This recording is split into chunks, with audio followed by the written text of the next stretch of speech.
Hello! We are one day closer to the weekend. If you're not excited, get excited.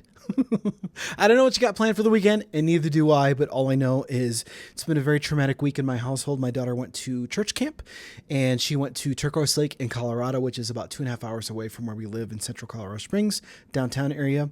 And she's been calling every night. You know, she's homesick. She's a lot like me. That's how I was the one time I went camping. And I'll say this, there are families that are campers that enjoy going to sleep in the outdoors and pitching a tent and cooking outside and sleeping on the ground and waking up to the fresh, crisp, cold air. My family is not like that. We like to go hiking and sightseeing and paddleboarding in the lake and then go to a hotel and take a hot shower, swim, order pizza, and then watch TV before we fall asleep in a comfortable bed. That's our version of camping. Some people call it glamping. But anyway, I'm going to have Ava recap her experience on tomorrow's podcast if I can. It's a little bit traumatizing for her, so fingers crossed. So let's dive right in. Ozzy Osbourne. We lost an icon and a legend. I posted this picture just yesterday. Passed away, surrounded by his family. He was 76 years young. There's no word on cause of death. Ozzy had just taken the stage about 2 weeks ago for the Back to the Beginning show.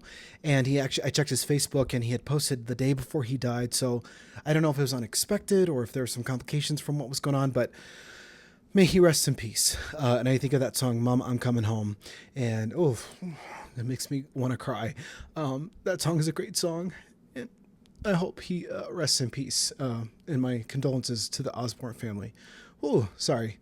You know, there's very few celebrity deaths that may affect me. I grew up with Ozzy Osbourne by way of watching the Osbournes.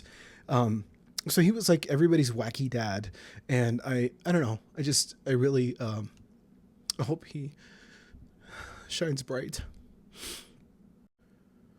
Sorry for that. That just totally popped up out of my voice out of nowhere. It was like a frog started crawling up my throat. Yeah, and that's my cat meowing. Is there a problem? Okay, that's what I thought. Let me get back to work. Oh, she's right here by my feet. Fun fact, I'm allergic to her, and she's a magnet to me. She loves me. She's my mom's cat. 75-year-old Stevie Wonder isn't going anywhere. He says, quote, "For as long as you breathe, for as long as your heart beats, there's more for you to do. And as long as you let your mind work, you don't have to retire." Hello, Stevie Wonder, doing the Lord's work. I love that. Patrick, I don't know how to say his last name. It sounds French. He's from Little House on the Prairie, says that Jason Bateman used to bully him. So one day he and Todd Bridges from Different Strokes picked him up and threw him into a garbage can. That is wild. What a story that is. My goodness. In a game of Marry, F, or Kill, which if you've not played, you're lying because everybody's played that game. At least I have with my friends. Gwyneth Paltrow said she'd marry Robert Downey Jr. She'd have relations with Jude Law, but she balked at saying that she'd kill Timothée Chalamet because you got to choose one. So F, marry, kill can be marry, fun, kill. Who would you have fun with? Okay, that's the safe Mormon version if you're doing it. Feel free to throw in one in my comments because I would love to answer. I would totally play an F, marry, kill. Fun, marry, kill. Margot Robbie may star in Tim Burton's remake of the 1958 movie Attack of the 50-Foot Woman. Hello. What a perfect person. She's just perfect to me. I love everything she does. I will watch whatever she does because I just think she's beautiful. The script will reportedly be written by novelist Gillian Flynn, who wrote Gone Girl. So good Oscar-winning movie there. I think that won an Oscar or was nominated for one. Season 29 of The Voice will feature the first ever coaches panel made up entirely of past winners. That means they can't get celebrities to be on the show. So Adam Levine, John Legend, and Kelly Clarkson will still be the main celebrity coaches, or judges. Debuts February of 2026. You know, I auditioned for that show and they declined me. I sing a really good ballad too. I think it was called You'll Never Be Alone by an artist named Anastasia. Anyway, it was a song in the 2000s that I really like. It was like one of those power pop ballads. And they're like, "Thank you very much, but you won't be making it to the next round." I'm like, "Screw you, The Voice." And here's my question. If you've ever watched American Idol, X Factor, The Voice, very few people can name like the winners. I know certain artists from those shows, like One Direction famously. I don't know who else. Oh, Fifth Harmony, who spawned Camila Cabello and Normani and some other artists. But like, you really think about like the last crop of, I would say the last decade of talent shows that have been like singing talent shows. It's really hard to name artists. I'm just saying, that's what I know. And I'll leave you with some interesting fun fact. According to the new data from a poll from YouGov, the most favored city in America is Nashville, Tennessee. Nashville, Tennessee. And I can understand it's like a mecca for young songwriters. It's booming with hipsters and talent. And it's like the new place to be. It's just super hipster. So I can see that. It's followed by a tie. This is really cool. Really, really cool. A tie between San Diego, Colorado Springs, raise your hands, whoop, whoop, 719-303, depending on the day.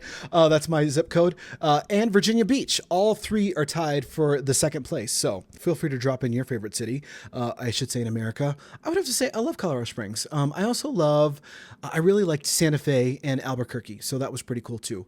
Those are just some of the places that I visited. And Orlando because of Universal Studios.